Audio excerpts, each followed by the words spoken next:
I gave you the light, I gave you the sky, I gave you the whole earth, and a garden without pain, without fear, without death. I formed you from the dust and breathed life into you. I placed the world in your hands.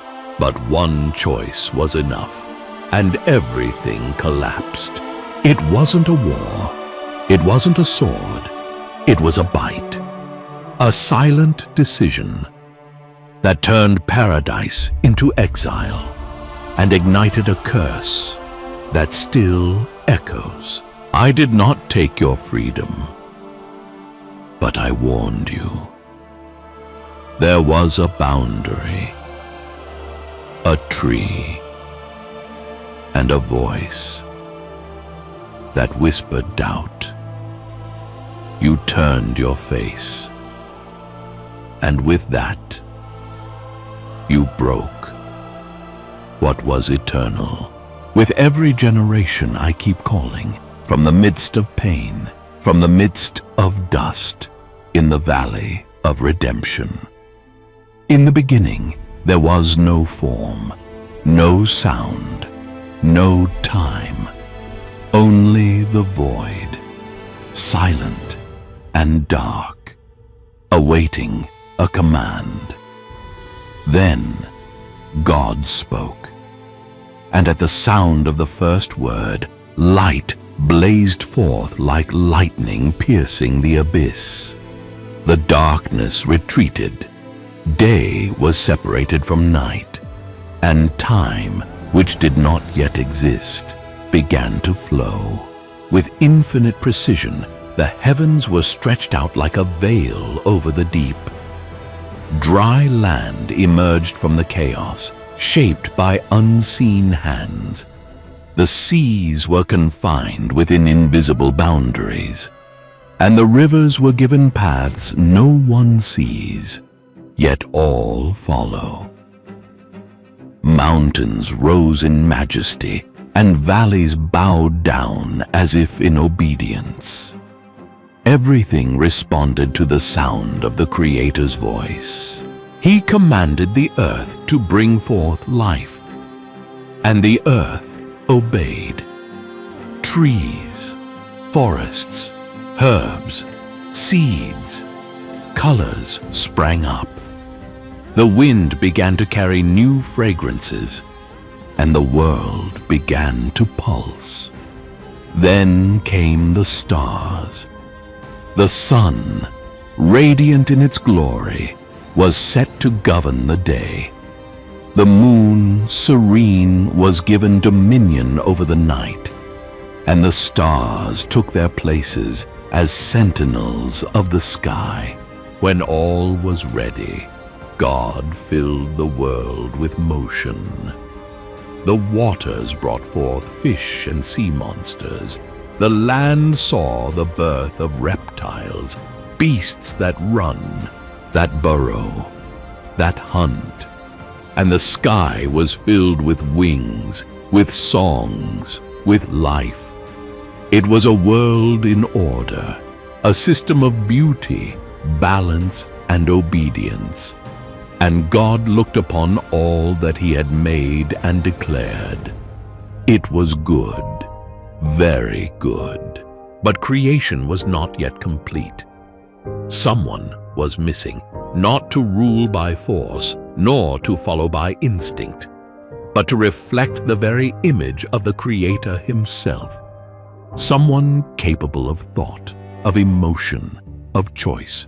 Someone who would carry within the breath of eternity and the ability to respond to the voice that had begun it all.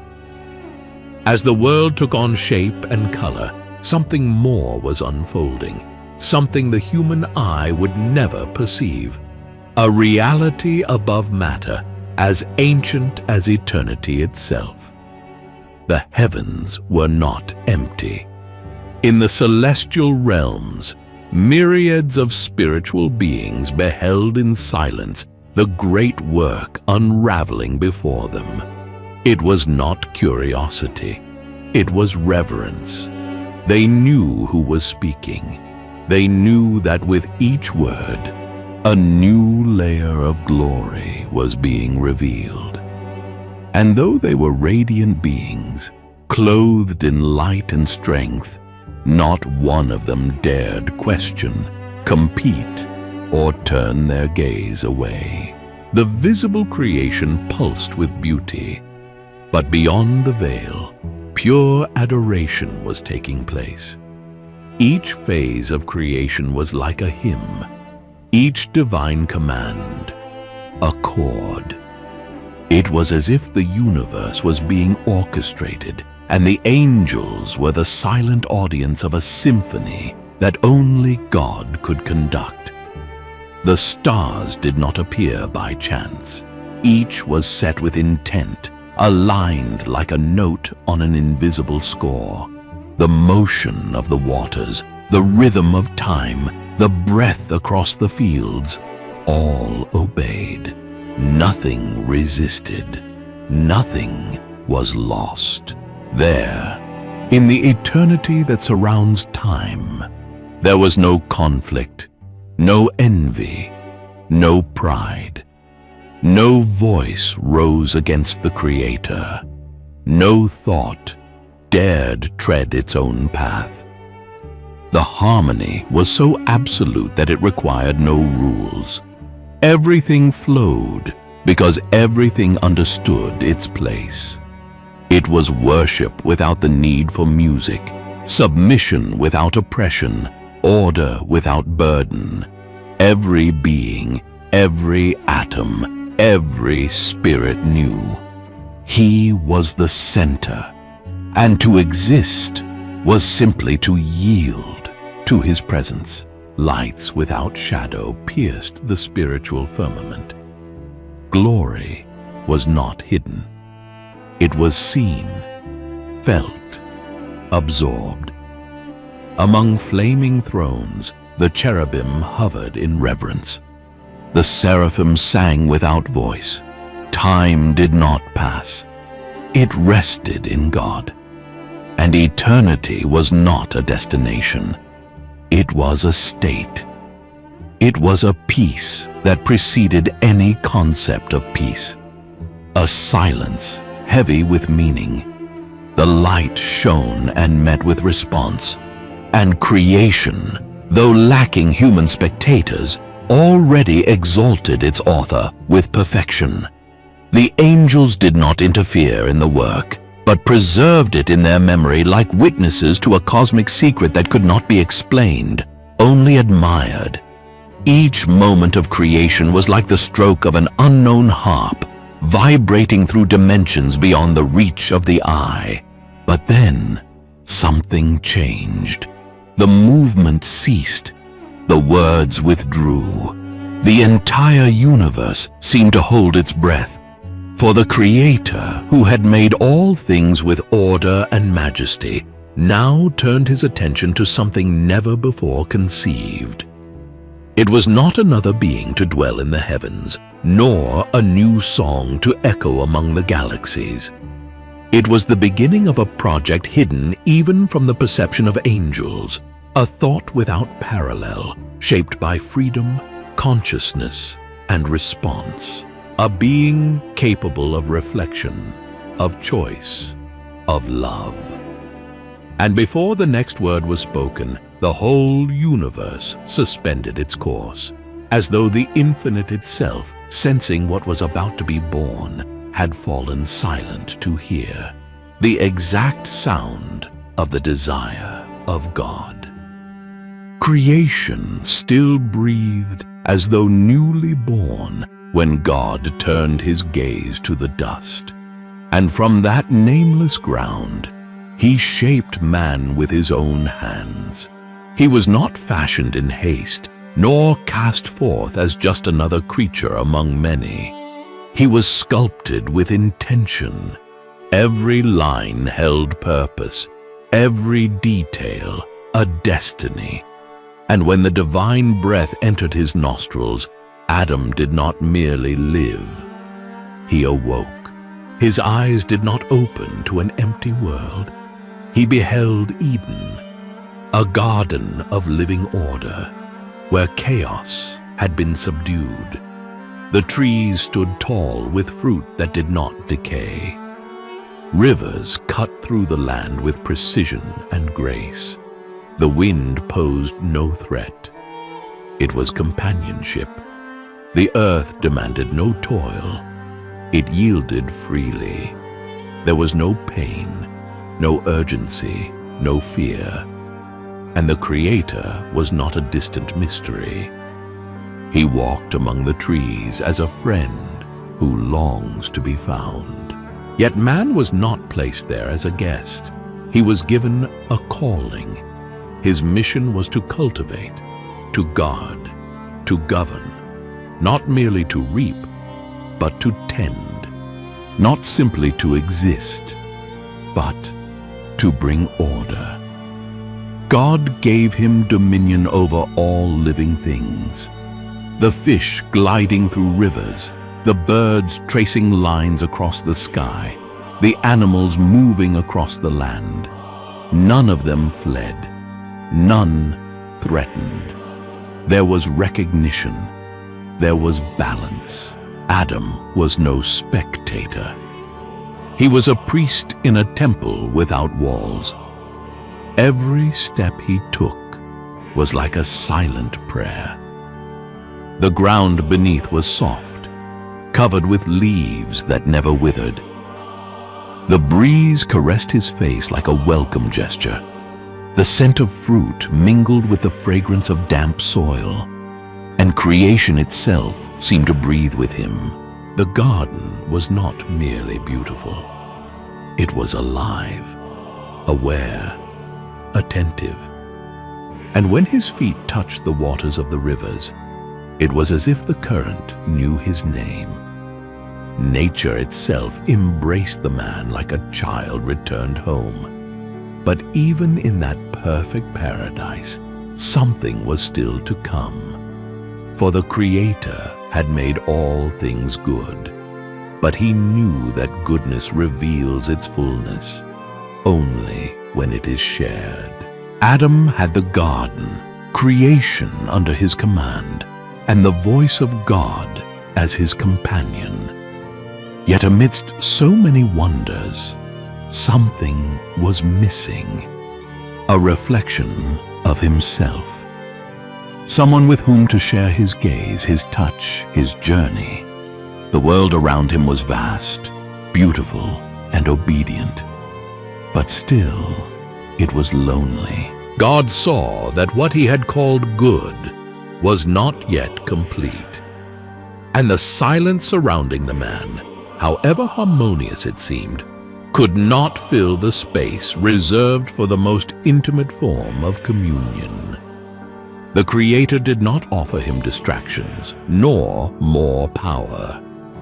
He gave him sleep, a deep rest, as though the soul needed to open itself to something that would not come from outside, but from within.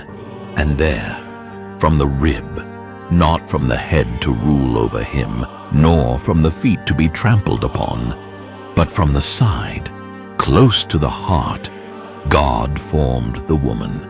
Eve was not a copy. She was the missing part, crafted with perfection. When Adam opened his eyes, he did not see merely another form. He saw someone with whom his soul already knew how to speak. Their eyes met, their bodies recognized one another, and before the very presence of God, something new was born, a living unity. "I knew you before I knew your name," said Adam, gently brushing her hair. "I felt your gaze before I opened my eyes," Eve replied, smiling in wonder. They did not know how to explain it, but it was as if they had been shaped by the same memory. Their touch did not feel entirely new. It was as though their bodies had already been connected. There was no space between them for fear, rivalry, or pretense.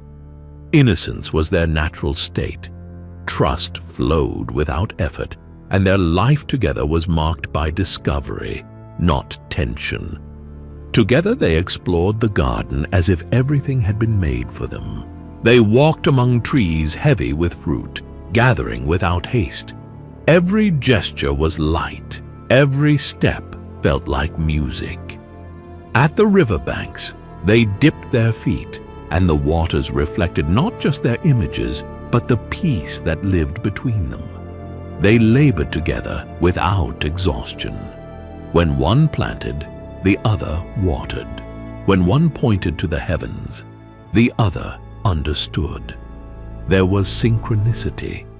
And when the presence of God was heard in the breeze, their hearts recognized it, and they ran like children to the voice that had formed them. It was communion in its purest sense, a living covenant between heaven and earth, between creator and creation, between man and woman.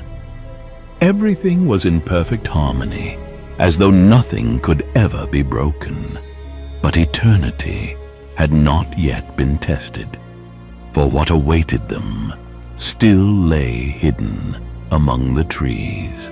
The harmony of the garden was not static. Everything followed a cycle. Flowers bloomed and withdrew, fruits ripened and fell, and man, those surrounded by abundance, had a mission to tend, to cultivate, to protect. God instructed Adam to work the land, not as a servant, but as a guardian. Eden was no showcase. It was a living creation, and man was part of it, not above, but within, as one who shares, not merely one who enjoys. Adam learned by observing. He perceived the rhythms of nature, understood the boundaries of the seasons, felt the weight and lightness of time. He discovered the strength of roots, the taste of each fruit, the value of planting before harvesting. His authority came from care, and his freedom from obedience. But among so many trees, there was one that could not be touched. At the center of the garden, God planted the tree of the knowledge of good and evil. Its presence was not incidental. It was clear, visible, undeniable, and its meaning was profound. God hid nothing. He explained. He warned. He was direct. You may freely eat from every tree, but from the tree of the knowledge of good and evil you shall not eat. For on the day you eat of it, you shall surely die. There were no traps, no riddles. The command was a line drawn with precision, defining not only what was permitted, but what sustained life itself. Obedience was not merely a rule, it was the natural response of one who trusts. For true love exists only where there is freedom not to love. And God, who created man free, also placed before him a real choice. The tree stood there, not to test with cruelty, but to remind that even in paradise, freedom needs direction.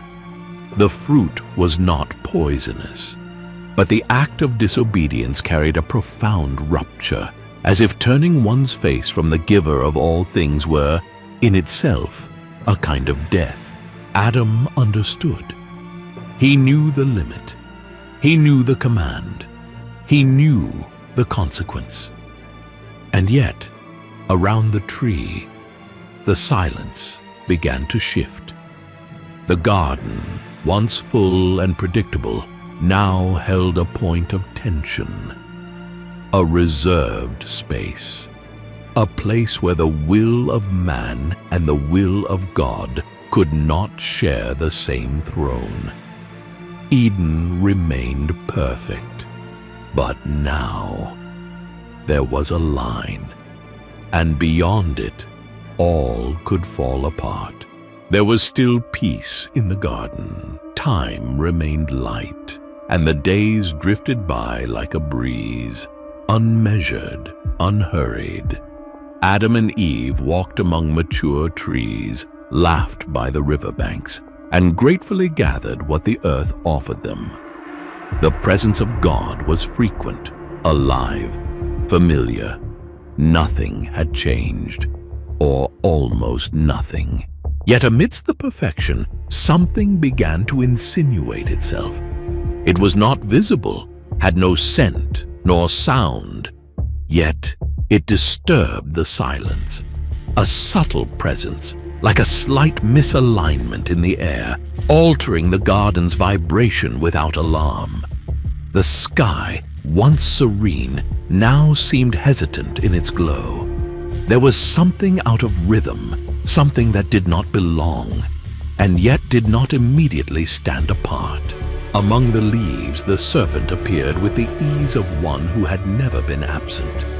Its movement was slow, assured, utterly unhurried. The body glided with an almost lazy precision, as though the ground recognized it.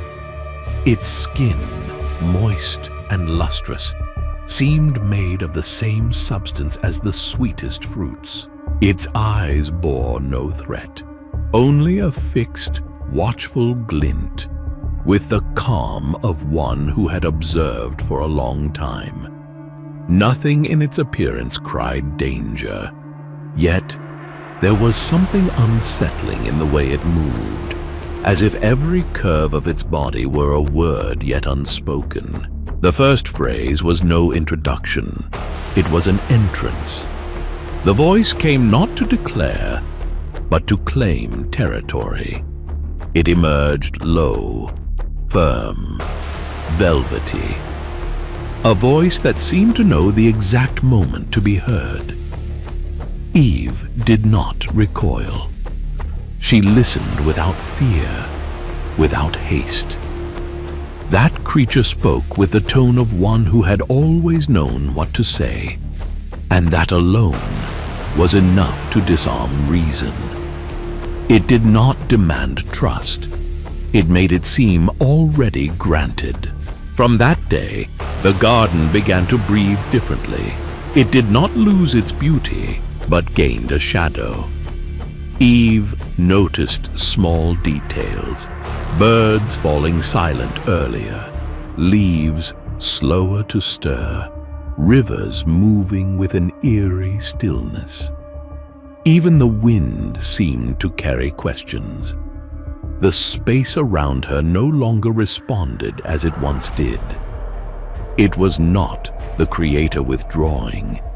It was the environment waiting. The serpent continued to circle, silent, steady, occupying spaces between roots and shadows with familiarity.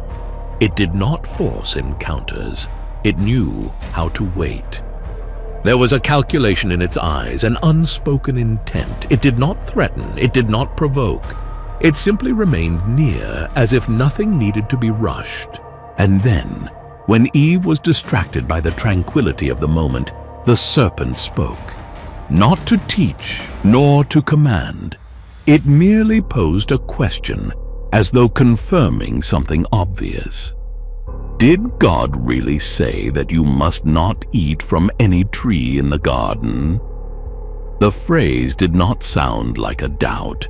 It sounded like a poorly told memory. And that alone was enough to shift everything. Eve replied without hesitation. She said they could eat from any tree, except one, the one in the center, the one of knowledge, the one with a warning. And her response, though firm, no longer carried the same certainty as before. For now, the doubt existed, not as an error, but as a possibility. The serpent listened intently and made no attempt to disguise its thoughts. Calm eyes, impassive face. The voice remained composed, but there was a new weight to it. You will not die. And without altering its tone, it continued. It did not offer danger. It offered revelation. God knows that on the day you eat of it, your eyes will be opened. You will be like Him. You will know good and evil. Eve did not respond immediately. The serpent's final phrase continued to resonate within her like a taut string. "You will be like him." The thought did not feel forbidden. It felt intimate, almost sacred. The fruit was there, motionless, gleaming with a beauty she had never noticed before. Its color seemed deeper, its shape more precise. She approached it without thinking, without retreating. The ground beneath her feet remained the same, but the sensation had shifted, as if crossing an invisible boundary. The serpent did not move. It merely watched. Eve reached out her hand. Her fingers brushed the skin gently. It was cold, moist, perfect. A shiver ran down her arm. She held the fruit as one would hold a secret, brought it slowly to her face, closed her eyes, inhaled its sweet, unfamiliar scent. It was subtle and irresistible. Nothing held her back. No voice descended from heaven. No breeze whispered a warning. Only silence and desire.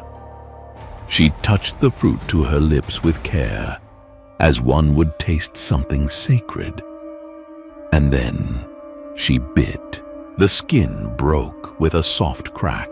The flesh filled her mouth with a taste she could not name. It was neither sweet nor bitter. It was new.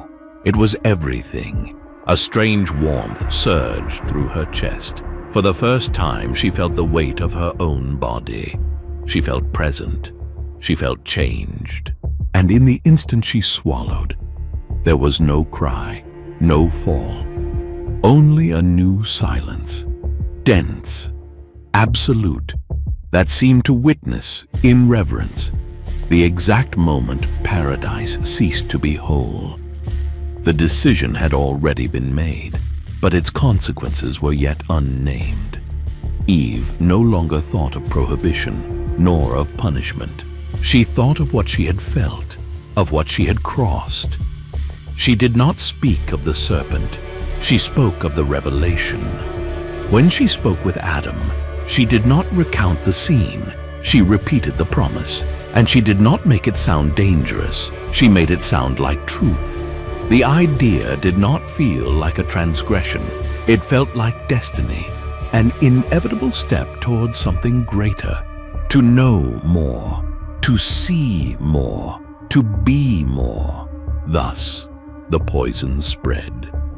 Without pain, without scent, without haste.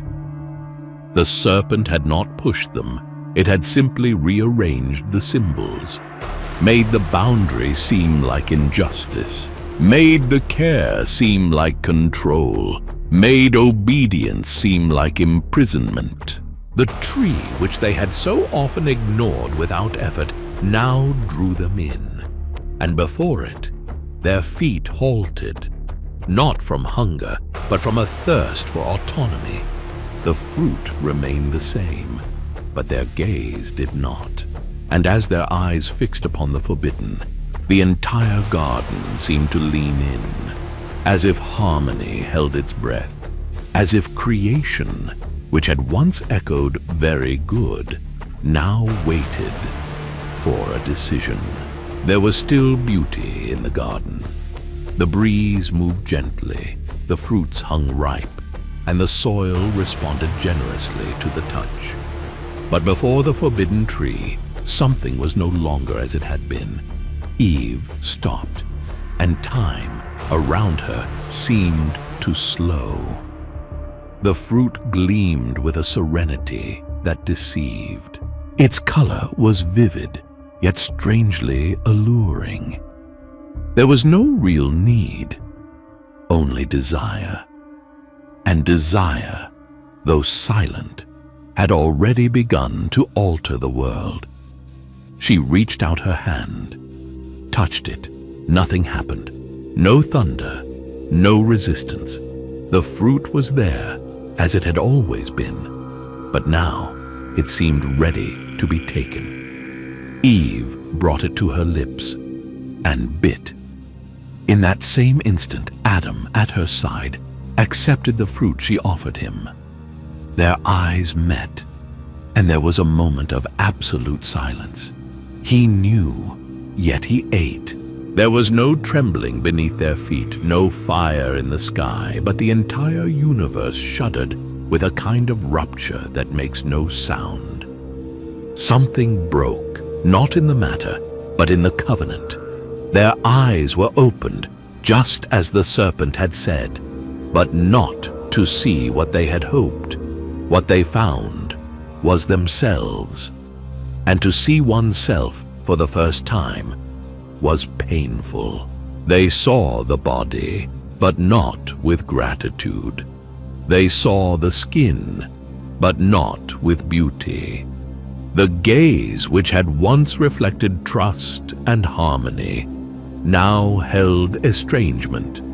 They were the same, but felt different, fragile, exposed, and with shame came instinct to hide. The nakedness that once meant nothing now became a burden. What once was freedom now felt like vulnerability. They ran to the trees, gathered leaves, tried to stitch together a makeshift covering for something they could not name. But the shame was not in the body. It was in the soul. And it was not only the couple who reacted. Eden itself seemed to draw back. The birds ceased their songs as though startled. The air grew heavier, the light paler. The waters no longer reflected with the same brilliance.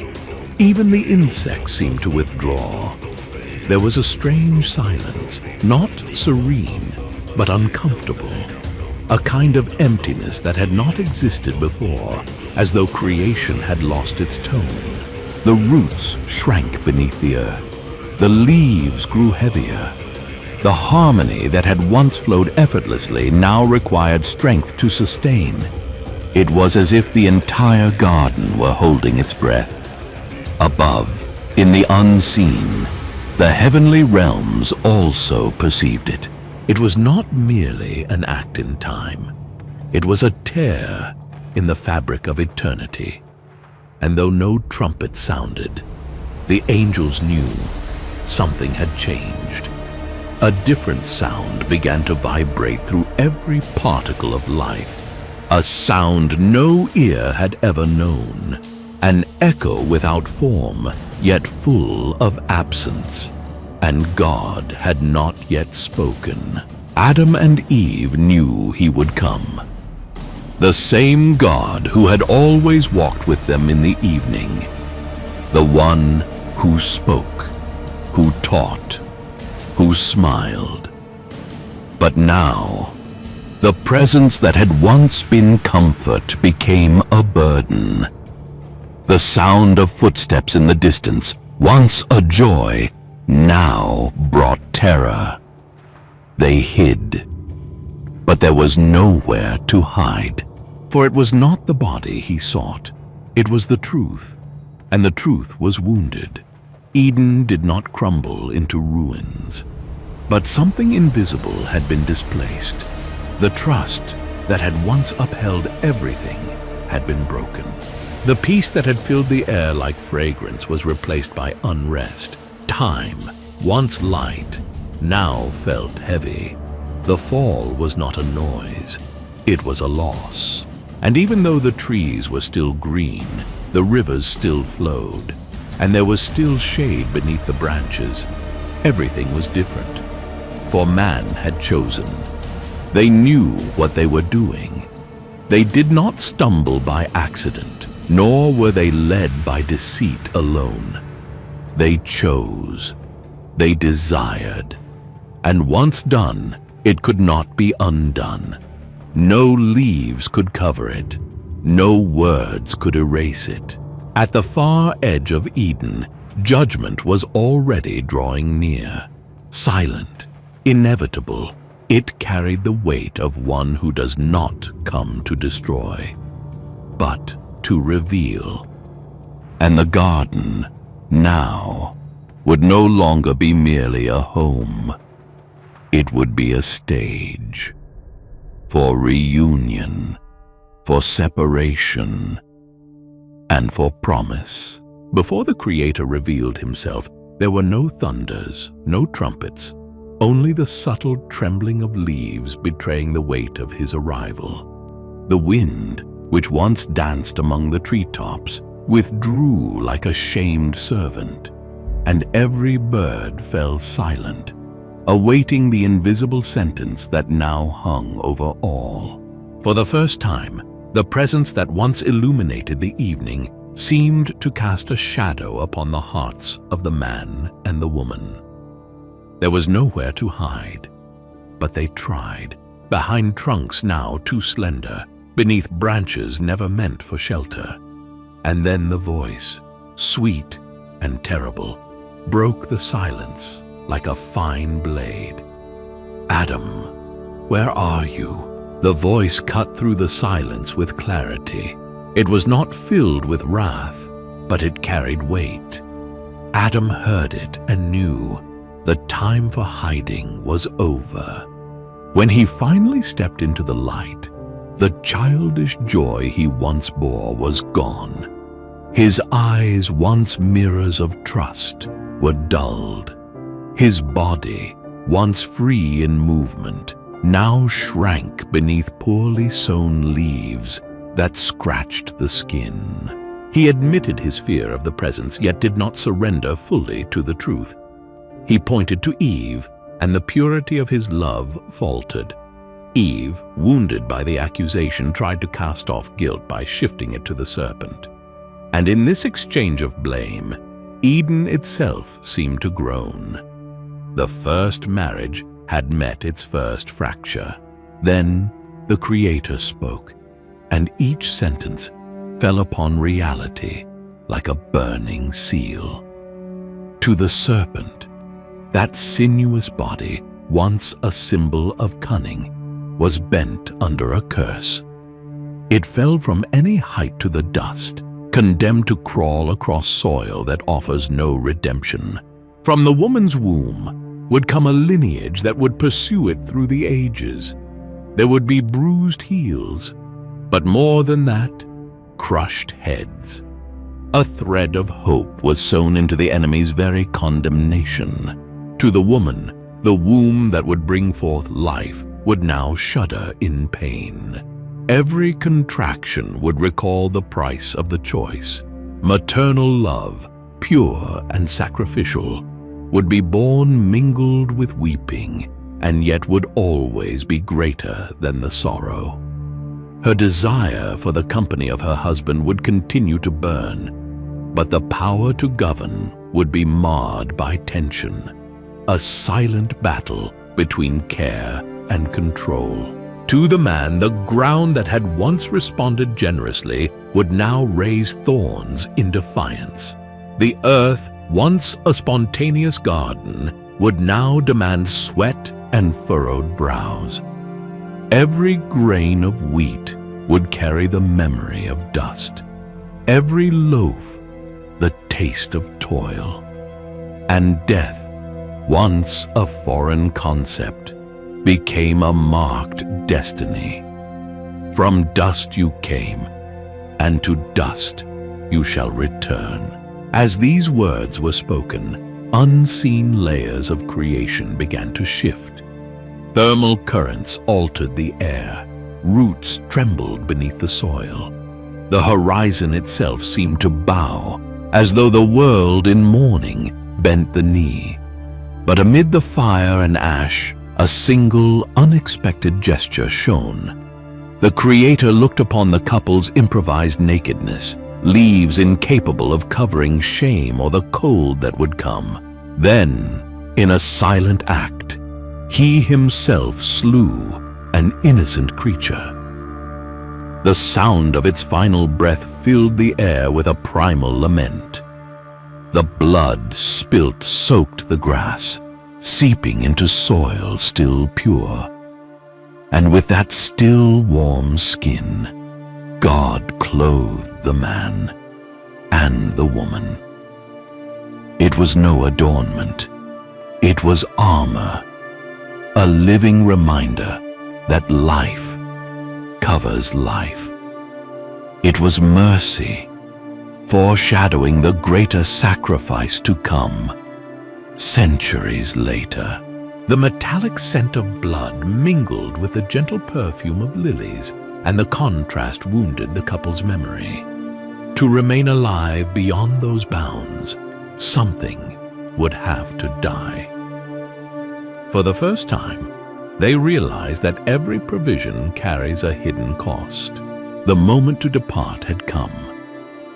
There were no cries, only a heavy silence, as though heaven itself were holding back tears. Cherubim appeared, cloaked in incandescent light, and a flaming sword whirled, vivid, blocking the path that wound its way to the tree of life. Each crackling flame served as a reminder that eternity without redemption would be torment, not gift. Adam and Eve took their first steps into the unknown, feeling the grass give way beneath improvised sandals. With every heartbeat, the echo of that question, "Where are you?" resounded within them, no longer as an outward call, but as an inner wound. They crossed the threshold slowly, fearing the sound of their own weeping might betray them. Behind them, Eden remained green, untouched, but inaccessible. Ahead lay a harsh expanse, waiting like a blank page stained with ash. Outside the unseen walls, the wind cut sharper. The sun rose without the gentle filter of the sacred trees, casting long shadows that seemed to warn. The earth still bore beauty, but it was a vulnerable beauty. Fissures in the soil, jagged stones, insects emerging with stings. The couple who once named the creatures with smiles now walked among wary animals. Some fled, others bared teeth. For the first time, they felt the word survive pulse in their chest. Above, stars that once danced in perfect cadence remained faithful to their course, but mankind no longer beheld them with the same wonder. They were distant beacons, reminding them of how far they had fallen. The moon, once a serene guardian of the night, became a silent companion to a new kind of vigil, fear, and yet they did not walk alone. The promise, the seed of the woman who would crush evil, went with them, etched like a burning coal upon their conscience. Every pain of childbirth would be a proclamation, every drop of sweat upon the brow, a reminder, every funeral, an inverted prophecy pointing to a day when death itself would die. Thus, the generations would be born, carrying in their blood the echo of judgment and the spark of hope. Fields would be tilled, cities razed, songs composed, wars fought, and in every human gesture there would remain a trace of that afternoon. The God who judges, yet covers, who casts out, yet does not forsake, who closes the gate, yet leaves a road of expectation woven through history. In the twilight of that first exile, when the shadows lengthened and the cold crept over their skin now cloaked in hides, Adam lifted his gaze to a patch of sky between the clouds. That blue was still the same, yet its nearness had changed. He understood that building walls or planting new gardens would no longer suffice. Now it was the inner ground that needed tending, where the serpent had sown doubt. And the question, "Where are you?" would echo through every generation, inviting them to find, amidst dust and sweat, the way back to the heart of the Creator. Eden had become a living legend, a whisper in the wind, a lost perfume, a longing tattooed upon the human soul. But the flaming sword, turning at the threshold between worlds, also stood as a reminder that redemption is no distant illusion. It is a promise sealed in fire, guarded by angels, upheld by innocent blood, and one day embodied in restoring flesh. And so, upon the threshold between light and shadow, began the long journey of us all, to carry a wounded world upon our shoulders, but with eyes fixed on the garden that still beats beyond the flames, where the invitation to communion has not been revoked, only delayed, until the safety of grace reopens the gate. Feet that once trod upon sacred ground now touched a different earth. The world beyond Eden was real, but it was no home. The wind was colder, the soil harder, and time, which once flowed in peace, now carried weight.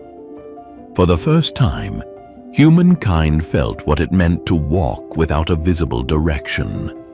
The garden had been left behind, but the story had not ended there. God did not withdraw the promise. Even in the midst of judgment, He declared that from the woman's offspring would come one who would crush the serpent's head. The evil that had been sown would not have the final word. There would be conflict, pain, stumbling, and distance. But there would also be redemption. One day, what was broken would be restored. All creation, marked by that rupture, began to groan. The trees, the animals, the rivers, and the sky. Everything felt the absence of original harmony. But in every season, there was a sign. In every birth, a reminder. In every night, a waiting. Adam and Eve went on. They bore the burden, but also the memory. They carried the consequence, but were not alone. The presence of God, though veiled, had not forsaken them. And the human journey began not under final condemnation, but beneath the shadow of a living promise. Since then, every generation has walked between the echo of the fall and the whisper of hope. For even far from the garden, God still speaks. And the spark that was kindled that afternoon east of Eden has never been extinguished. The story of Eden is not merely the record of a beginning, but the portrait of a choice. A God who creates imperfection, but does not force us to remain. A man who is shaped with freedom, but who discovers his limit too late. The fall was not caused by the serpent's presence, nor by the fruit's beauty. It was born when man chose to trust doubt more than the voice that had formed him. When the desire to be like God outweighed the humility of walking with Him. Yet it is in that very freedom that the deepest paradox of creation lies. Without the possibility of disobedience, there can be no true love. Without the chance to refuse, there can be no real covenant. And without the fall, we would never know grace. Eden was lost, but not erased. And the promise left there, between flaming swords and exiled footsteps, still burns. Not as a memory of what we were, but as a sign of what we may yet become. From that day on, all of humanity has lived between two whispers. The serpent's, still telling us we can be masters of all, and God's, still calling, "Where are you?" In the end, the choice remains.